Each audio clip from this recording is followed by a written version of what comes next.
রথীন্দ্র পালিত। আমরা সবাই পত্রিকার প্রধান সম্পাদক ছিলেন একজন সুশীল ও সুশিক্ষিত মানুষ। তার পত্রিকায় বেশ কয়েকটি কবিতা ও গল্প লেখার আমার সৌভাগ্য হয়েছিল। নির্মল আলোয় এবারের নিবেদন উৎসর্গীকৃত হল তার উদ্দেশ্যে। এবারের গল্প দূরতিক্রম্য। লেখাটি আমরা সবাই পত্রিকা 2002-এর সারস সংখ্যায় প্রকাশিত। গল্পটি লিখেছেন জয়তী গঙ্গোপাধ্যায়, পাঠে নির্মল সরখেল। তুচ্ছাতি তুচ্ছ বিষয়ে প্রতিদিন অশান্তি করা যেন নন্দিতার স্বভাব হয়ে দাঁড়িয়েছে। আগেও যে সংসারে অশান্তি ছিল না তা নয়, কিন্তু সেসব ছিল সংসারী মানুষের জীবনযাপনের অঙ্গ।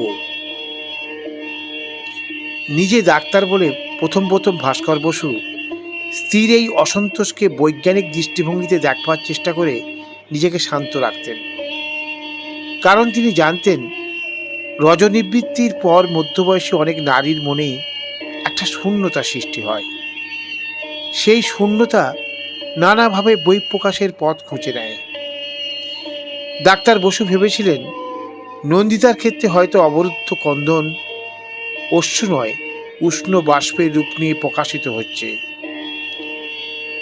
ধীরে ধীরে সব ঠিক হয়ে যাবে। শরীরের স্বাভাবিক নিয়মকে স্বাগত জানাতে না পারলেও মেনে নিতে শিখবে নন্দিতা। কিন্তু নন্দিতার ক্ষেত্রে ভাস্কর বসুর কাঙ্ক্ষিত পরিণতি সুদূর পরাহতই থেকে যায়।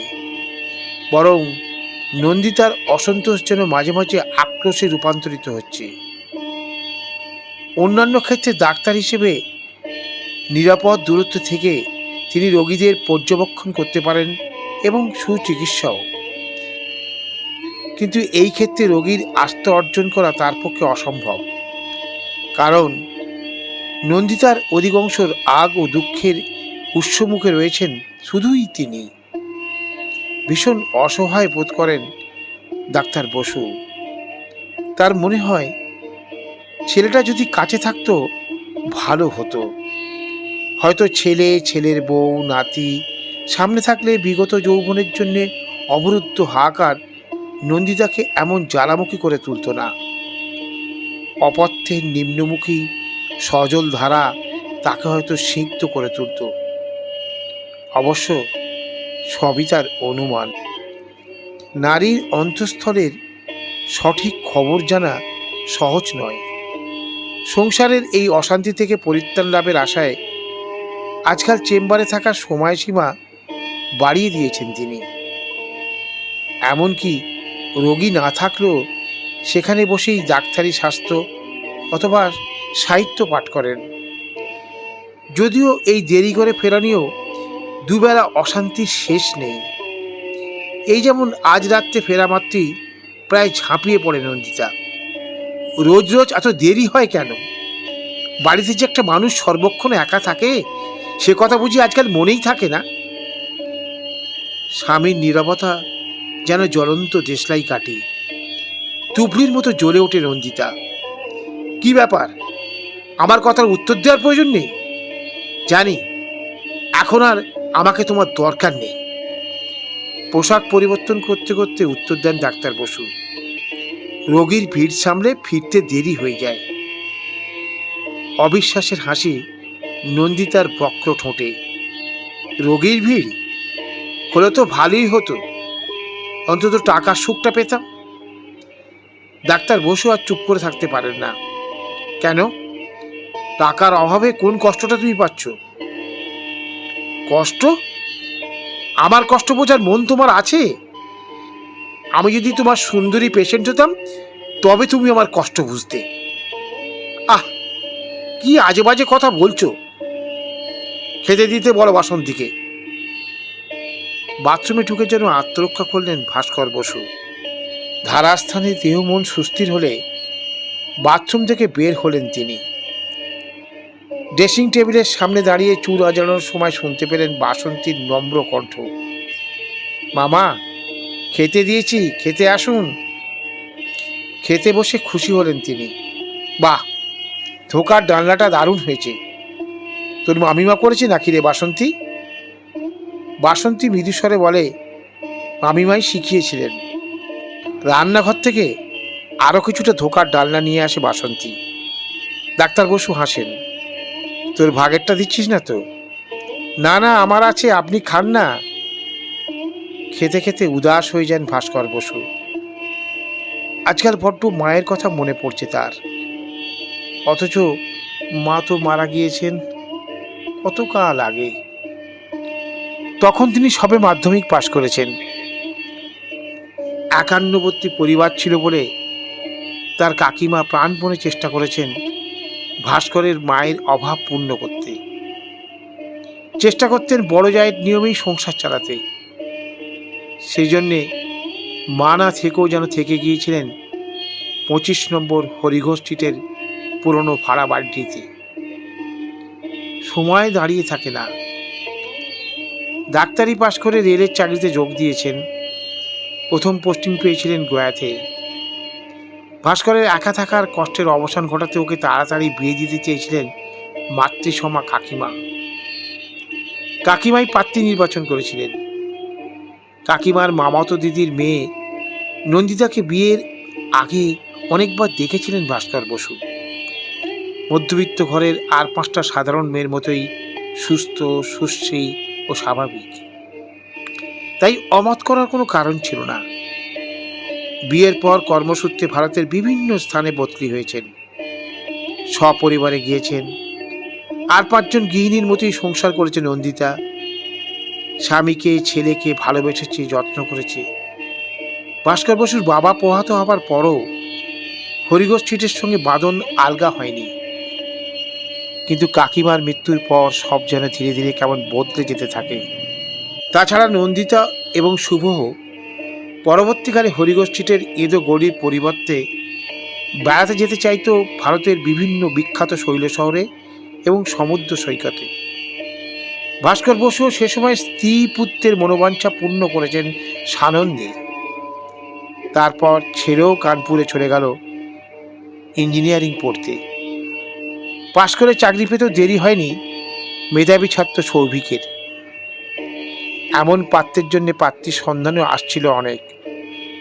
নন্দিতার এক বন্ধুর মেয়েকে নন্দিতার খুব পছন্দ ছিল, কিন্তু মায়ের পছন্দ করা মেয়েকে বাতিল করে সৌভিক তার সহপাঠিনী এক গুজরাটি মেয়েকে বিয়ে করার ইচ্ছা প্রকাশ করলে নন্দিতার মনে খুব আঘাত লেগেছিল। যাই হোক, ডাক্তার বসুর মধ্যস্থতায় শেষ পর্যন্ত গুজরাটি পুত্রবধূকে বরণ করেছিলেন নন্দিতা মনের দুঃখ মনে রেখে। সেও প্রায় 5 বছর হতে চলেছে। বিয়ের পর তো সৌভিকরা চলেই গেল আমেরিকায়। ওরা দুজনেই ওখানে চাকরি করছে। একটা ছেলেও হয়েছে। নির্মলার বাচ্চা হওয়ার সময় সৌভিক আন্তরিকভাবে চেয়েছিল বাবা মা কিছুদিন ওদের কাছে গিয়ে থাকুক। ডাক্তার বসুর আপত্তি না থাকলেও নন্দিতার ইচ্ছে না থাকায় আজও ওদের আমেরিকা যাওয়া হয়নি। অথচ নির্মলার মায়ের অনেক সাংসারিক অসুবিধা থাকা সত্ত্বেও মেয়ে জামাইয়ের প্রয়োজনে তিনি ওই সময় গিয়েছিলেন এবং মাস 6 ছিলেন। সৌভিকরা বাচ্চার বছরখানেক বয়স হলে দেশে এসে সবাইকে দেখে গিয়েছে, বাচ্চাকেও দেখিয়ে গিয়েছে। ফুটফুটে নাতিটার জন্য খুব টান অনুভব করেন ভাস্কর বসু। নন্দিতাকে বলেন, নাতিটা কত বড় হয়ে গেল। নন্দিতা ছেলের চিঠি আর নাতির ছবিটা স্বামীকে ফেরত দিতে দিতে বলেন, দিন কি বসে থাকে? নন্দিতার দীর্ঘশ্বাস সচকিত করে তাকে। কি গো, মন কেমন করছে শুভর জন্য? চলো একবার বেরিয়ে আসি। নন্দিতার মুখ থেকে বোঝা যাচ্ছিল অন্তরে অন্তরে সেও দবিভূত, কিন্তু নিজের মনের দুর্বলতা সে প্রকাশ করতে চায় না স্বামীর কাছেও।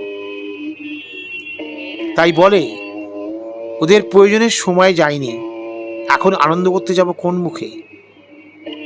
ভাস্কর বসু স্ত্রীর দ্বিধা উড়িয়ে দিতে চান। ওরা কি আমাদের পর? নিজের ছেলের কাছে যাব, এত কথা ভাবার কি দরকার? নন্দিতার মুখে ম্লান ছায়া। পর ছিল না, হয়েছে। স্ত্রীর কথা শুনে ডাক্তার বসু হাসেন।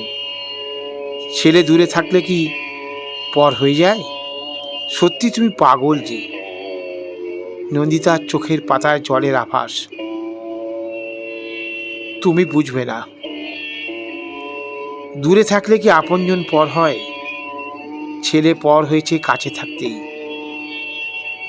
না হলে যে ছেলে মার কাছে কোনো কথা গোপন করতো না, সেই ছেলে বছরের পর বছর লুকিয়ে রেখেছিল নির্মলার কথা। কথা শেষ করে নন্দিতা বারান্দায় বেরিয়ে গিয়েছিল চোখের জল গোপন করার জন্য। বারান্দায় গিয়ে কন্দনরথা স্ত্রীর কাঁধে সহানুভূতির বিশ্বস্ত হাতখানি রাখার ইচ্ছাটাকে দমন করেন ডাক্তার বসু। তিনি বোঝেন ছেলের কারণে গোপনে দুঃখ ও মধ্যবয়সের সমস্যায় নন্দিতা হারিয়ে ফেলেছে আত্মবিশ্বাস। তার অবচেতন মনে জন্ম নিয়েছে অস্তিত্বের সংকট। এই পৃথিবীতে নিজেকে অপরিহার্য মনে করার মতো কোনো কারণ খুঁজে পাচ্ছে না বলেই নন্দিতা নিজেকে আবৃত করতে চাইছে অসন্তোষ ও ক্রোধের মিথ্যা আবরণে। সেই আবরণ ভেঙে ফেলার মতো দুকুল প্লাবী ভালোবাসা কোথায় পাবেন ভাস্কর বসু? আর পেলেও অতীতের নন্দিতাকে তো ফিরে পাবেন না তিনি। এই সত্যকে তিনি মেনে নিল, নন্দিতা পারেনি। আর পারেনি বলেই ডাক্তার বসুর অবসরপ্রাপ্ত জীবনের শান্তি ব্যাহত হচ্ছে প্রতিদিন। রাতের খাওয়া শেষ করে টিভিতে একটা পুরনো বাংলা সিনেমা দেখছিলেন ডাক্তার বসু। নন্দিতাও তারই মতো সুচিত্রা উত্তমের ভক্ত। কথাটা মনে পড়তেই স্ত্রীর নাম ধরে ডেকেছিলেন। আজকাল অবশ্য সিনেমা দেখতে আগের মতো ভালোবাসে না নন্দিতা, কিন্তু সেদিন স্বামীর আহ্বানকে উপেক্ষা করে না নন্দিতা। সিনেমা শেষ হওয়ার পর যেন রেস থেকে গিয়েছিল দুজনের মনে। শুতে না গিয়ে নন্দিতা বারান্দায় দাঁড়িয়ে গুনগুন করছিল, হৃদয় আমার সুন্দরতম পায়, বকুলের মতো ঝরিয়া মরিতে চায়। অনভ্যাসে নন্দিতার কণ্ঠ থেকে অনেকখানি মাধুর্য অন্তরিত হলেও গানের সুর ডাক্তার বসুকে বারান্দায় টেনে আনে।